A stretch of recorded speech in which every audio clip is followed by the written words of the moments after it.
What's up, y'all? Welcome to Poseidon Analysis, where every new video watch is another video made. So, I guess for the first time we got LeBron James actually speaking on it publicly about Nipsey Hussle and, you know, Nipsey Hussle's death. So, yeah, let's get into it. See what he has to say. Thank you so much. Well, CBS 2 Sports Director Jim Hill joining us now live from the Staples Center. And earlier today, he had a chance to speak with LeBron James. And Jim, LeBron got pretty emotional when talking about Nipsey Hussle and their relationship, right?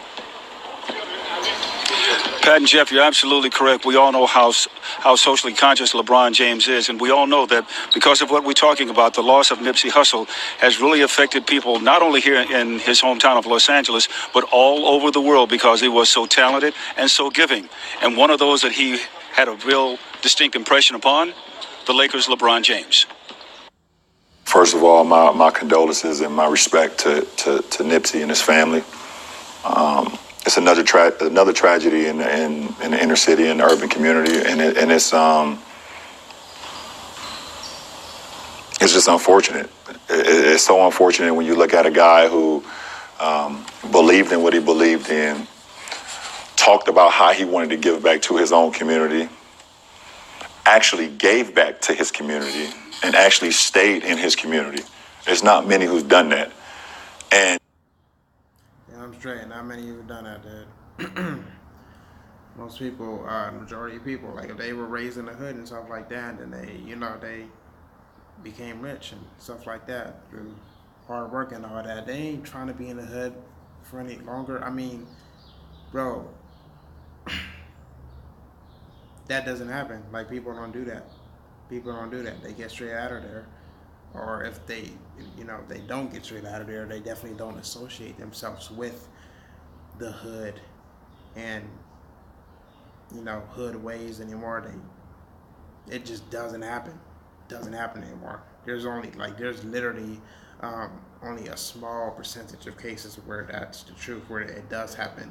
And even in that small percentage, most of them didn't do or I haven't done what Nipsey did. Nipsey didn't just stay there. He was providing there as well.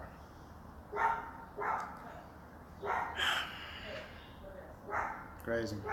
To see his life taken away from him in his community by someone that come from his community, it's one of the most unfortunate events that's happened in American history, and I just feel for it. Being here, him being a friend of mine as well, you just don't. I still don't believe it. You still don't believe it because we always talk about when you become someone, you tap into that gift. This is what we've been talking about. You tap into that gift, and then you know what your gift is, and then you give back.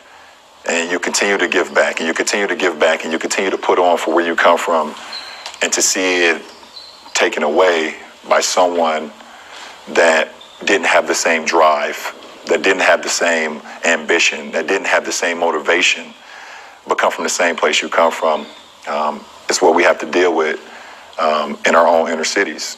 We go to school with these guys. We play Little League football and basketball with these guys. And because of their motivation not being as much as ours, it becomes a hate. It becomes a you made it and you left me here. They start to really hate you for that. And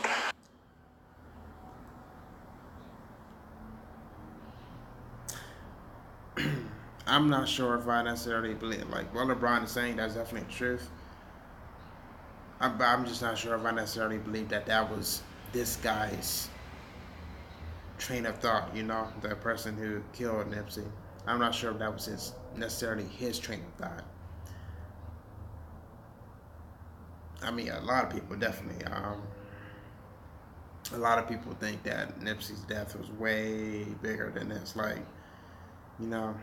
People are trying to shut Nipsey up because of the things that he knew and the things that he talked about and the things that he was going to talk about. But definitely what LeBron is saying is definitely right. Like, there are people like that who, even though they come from the same place you come from, they get jealous, and that jealous causes them to rage because you made it out and they didn't. I don't know, man. It's a lot of stuff, man. A lot of stuff to think about, a lot of stuff to process. For all of us that's still able to breathe and talk and communicate and have a platform, we have to continue to enlighten each other that you have to continue to give back. You have to continue to preach your word and continue to be safe, because at the end of the day, you never know when it's your time. Nipsey Hussle, taken from us far, far too soon, but will never, ever be forgotten. Reporting from Staples Center, I'm Jim Hill. Back to you in the studio now. And Jim, I know that you and LeBron talked about a number of topics today. Yes, we did, Pat. We talked about a number of those, and we'll hear some of that coming up at 6 o'clock right here on CBS 2. You'll be really interested in some of the things he has to say because, as we all know, in the street terms, LeBron is very, very deep. You'll find out then. All right. Thank you so much, Jim. Crazy situation, man. Hope Nipsey's in a better place, definitely. That's it for this one, guys. Hope you enjoyed the video. My name is Terrence, aka Poseidon, aka Poseidon Analysis. Don't forget to subscribe, and I'll see you in the next one.